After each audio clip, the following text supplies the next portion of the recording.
बीच छात्र संघ चुनाव की मांग को लेकर फिर एक बार प्रदेश की सियासत गर्मा गई है। प्रदर्शनकारियों को तितर-बितर करने पूरे देश में मांग कर रहे हैं ना, राजस्थान में हर प्रदेश में मांग कर रहे हैं कि छात्रों को, युवाओं को लोकतंत्र के जो पहली सीढ़ी है वहां तक पहुंचने के लिए आप पायदान दें, प्लेटफॉर्म दें।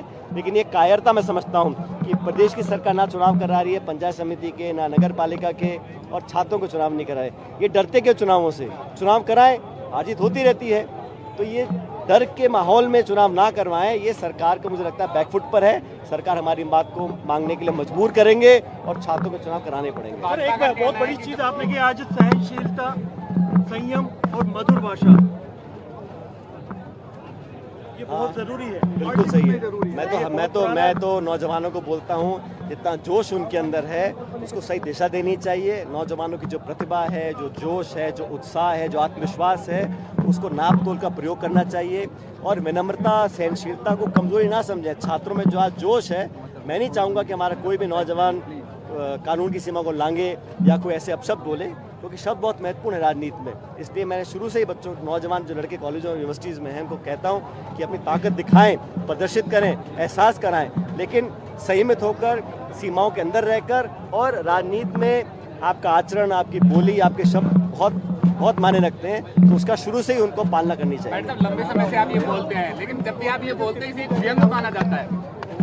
मैं तो नौजवानों को वो दे रहा हूँ जो मैंने अपने 25 साल में सीखा है, और मुझे बहुत जल्द मौका मिल गया था राजनीति में आने का। 25-26 साल की उम्र में संसद में चला गया था।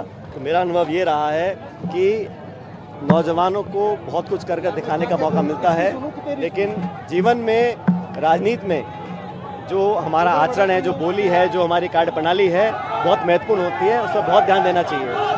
सत्यपाल मलिक जी का निधन हुआ, सत्यपाल मलिक जी का निधन हो गया है।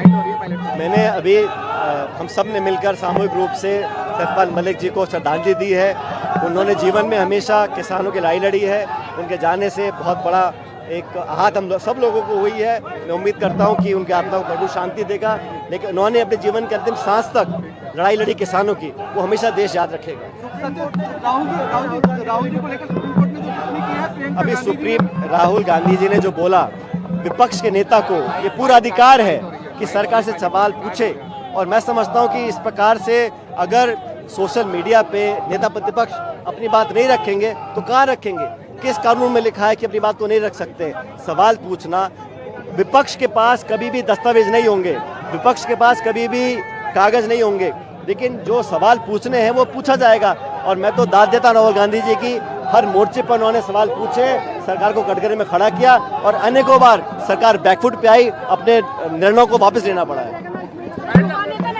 आज के प्रदर्शन को लेकर भाजपा का बयान है कि कांग्रेस ने बंद किए थे चुनाव हमारे समय के बंद नहीं हुए, और बहानेबाजी है।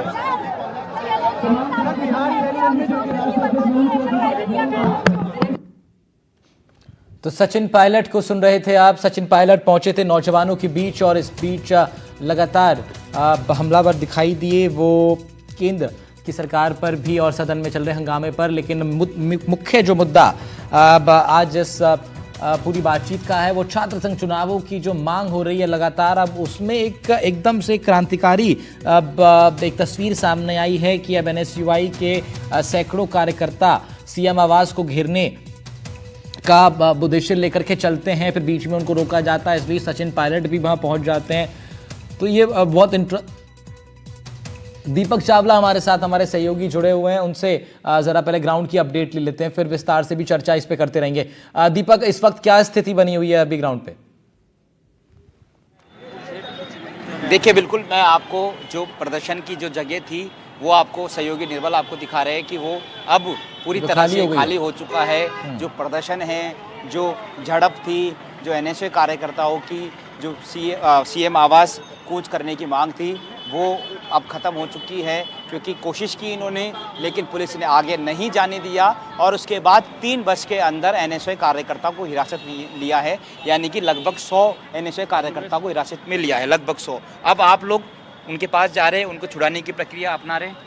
हाँ, हम बिल्कुल एनएसयूआई के जो कार्यकर्ता, जो हमारे जो कांग्रेस के जो नेता जिन्होंने गिरफ्तारियां दिए हैं, उनको हम छुड़ाने के लिए पूरा प्रयास कर रहे हैं। और हमारा जो आला कमान के जो शीर्ष नेतृत्व है, वो पूरी कमिश्नर, जयपुर कमिश्नर और उन सब से बात करके और उनको छुड़ाने का पूरा प्रयास कर रहे हैं। आगे क्या रणनीति रहेगी? आज सफल रहा आपका प्रदर्शन आपकी सरकार तक बात पहुंचाने की बात, या आगे कुछ और प्रदर्शन किया जाएगा? नहीं, देखिए, राजस्थान की सरकार को मुख्यमंत्री आवास घेरने का आज हम प्रयास करके राजस्थान की सरकार को चेताने का प्रयास किए कि राजस्थान की छात्र शक्ति बहुत मजबूत है और आने वाले समय में अगर छात्र संघ चुनाव बहाल नहीं हुए तो राजस्थान की सरकार को घुटने झुका देगी और राजस्थान की सरकार को बहाल करना पड़ेगा। और हम NSY के तमाम कार्यकर्ता, हमारे साथियों को जो डिटेन किया, हम उनको छुड़ा रहे हैं। फिर से प्रदर्शन किया जाएगा या फिर ये आज अंतिम था? देखिए, अंतिम नहीं है। पिछले लंबे समय से NSY लड़ाई लड़ती आ रही है और आज भी ये एकमात्र झलक थी NSY की कि आज पूरे प्रदेश का युवा NSY जयपुर की सड़कों पर उतरा है और छात्र संघ बहाली की मांग को लेकर मुख्यमंत्री आवास घेराव के लिए जा रहे थे, लेकिन हमें यहीं पे डिटेन कर दिया गया, पुलिस के द्वारा रोक दिया गया और आगे भी NSY छात्र संघ बहाली की मांग को लगातार उठाती रहेगी, लड़ाई लड़ती रहेगी। ठीक है दीपक, फिर लौटेंगे आपके पास। दीपक चावला हमारे सहयोगी लगातार ग्राउंड पर बने हुए बता रहे थे अब जहां ये पूरा प्रदर्शन किया जा रहा था, फिलहाल वहां स्थिति पूरी तरह से नियंत्रण में है, जगह खाली करा ली गई है।